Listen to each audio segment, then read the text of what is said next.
East German troops swooped down on the border between Red Berlin and the Free City in the pre-dawn hours. In times past, communist regimes like that of East Germany under Soviet control have built walls like the Berlin Wall to keep people in from fleeing the atheistic state. Meanwhile, America has a border wall to keep people out of the country, that is, would-be immigrants trying to illegally enter. Why the contrast? A wall to force citizens to stay in a country they want to flee versus a wall to try and ensure that those who want to enter play by the rules in doing so. The easiest way to answer the question of whether life on planet Earth is better because Jesus walked Jerusalem or not is very simple, and that is just watch the way people vote with their feet. Watch where the net flow of immigration is in the world today. Is it from Christian countries to non-Christian countries or the other way around? It's so obvious. The Judeo-Christian values are the bedrock of Western civilization. They are the bedrock and foundation of the United States of America. Our founding fathers knew exactly what they were doing when they founded this nation and gave us the law that we have today.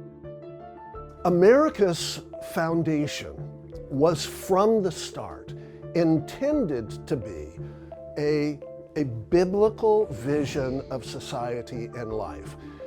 Most of our founding fathers were not themselves theologians, but they thought from a Christian worldview. Many of our founding fathers were not necessarily what we would call ardent believers in Christ, although far more of them were than we have been led to believe. But they thought from a Christian worldview perspective. Their framework of an understanding of law, society, family, what makes a healthy economy, all of that was informed by a Christian worldview, and specifically by a reformational Christian worldview. One of the often overlooked influences that helped create the United States of America was a spiritual movement known as the Great Awakening, the main preachers of which were Jonathan Edwards of Massachusetts and George Whitefield, itinerant minister from England. The colonies, prior to Whitefield and the Great Awakening, the colonies didn't like each other. We have 13 individual colonies. They have their own sets of laws, and they have their own governance. But when Whitefield came preaching, people would cross the state lines to go to other states to listen to him preach.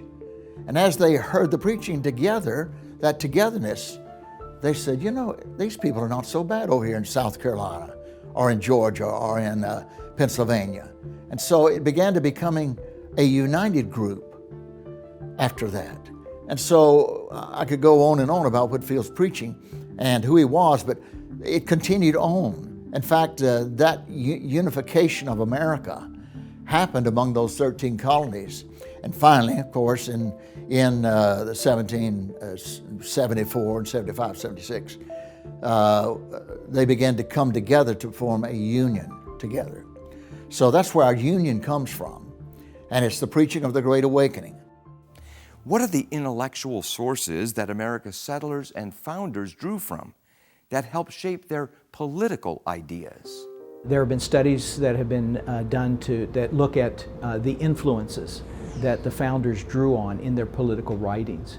And these studies show that the Bible is by far the source they turn to most frequently, much more than a Locke or a Montesquieu. The point here is not to diminish or dismiss the influence of these thinkers, but to remind ourselves of the important influence that the American founding, that the Bible had on the American founding. It informed some of their most basic ideas related to what is political authority, what is social order, what is civic virtue, what are the rights and responsibilities of citizens. Scholars note that the Founding Fathers quoted the Bible 4 times more than any human author. And then, among the human authors, they quoted Christian sources, such as Baron Montesquieu, Sir William Blackstone, and John Locke. Blackstone was the author of an influential 4-volume series called Commentaries on the Laws of England. That said that all law came from God, And if any law was contrary to God's law, it was not law at all. This is what our founding fathers were reading.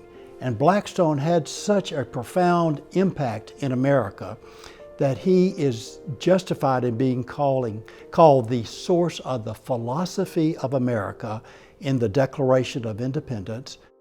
The Declaration of Independence, there actually are 4 references to deity in there. The first of all is we're endowed by our Creator.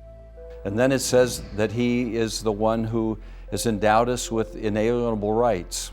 In other words, He's a creator that has given us our rights. It tells us He's the supreme judge of the world, and that means that He is therefore the judicial source. It talks about the laws of God and the laws of nature. That's God, the lawgiver, the legislator. And at the end, it has God as the executive with the doctrine of providence. Our founding fathers made it very clear that they said we hold to these truths given by our Creator. Includes certain inalienable rights. Rights come from God. That's how they understood it. They don't come from government. During the American War for Independence, prayer was critical for the fledgling nation. George Washington, the leader of the war effort, was well known for his prayer life, and God answered the colonists' prayers, and after their victory, Washington addressed the governors of all the states in a letter. I now make it my earnest prayer that God would most graciously be pleased to dispose us all to do justice, to love mercy, and to demean ourselves with that charity, humility, and pacific temper of mind, which were the characteristics of the divine author of our blessed religion, and without an humble imitation of whose example in these things we can never hope to be a happy nation. In other words, George Washington, the father of our country, said that without a humble imitation of Christ, we shall never be a happy nation. Furthermore, the Declaration of Independence and the Constitution were created by our founding fathers, more than 95% of whom were practicing Trinitarian Christians. These documents reflect a political philosophy taken from the Bible. Our founding fathers were so committed to these freedoms that many of them gave everything. The least we can do is preserve it for the next generation. You know, you never really own freedom. You only preserve it for the next generation.